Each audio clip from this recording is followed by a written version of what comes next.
Добър вечер. Намираме се точно пред оперативния щаб, където в реално време денонощно се обработват всички сигнали, които постъпват от бедстващи и закъсали хора в тежката зима. След това се мобилизират и екипи с високопроходима техника на енергото, с медици и екипи на гражданска защита, за да доставят стоки и храна и стоки от първа необходимост.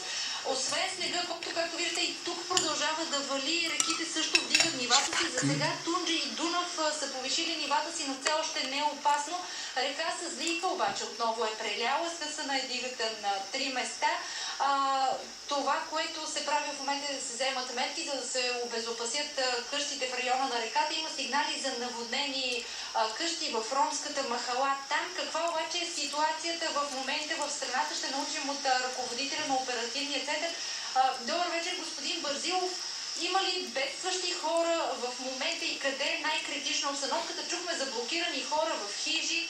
Добър вечер на вас и на зрителите на BTV. Искам да кажа, че страхата продължава да бъде услужена на територията на Кърджалийска, Смолянска, Благоевградска и Пазарджишка област преди всичко. За щастие в района на Хасковска област нещата започнаха да се нормализират. Все още нямаме информация за бедстващи хора да е постъпила по телефон 112 или в нашите звена.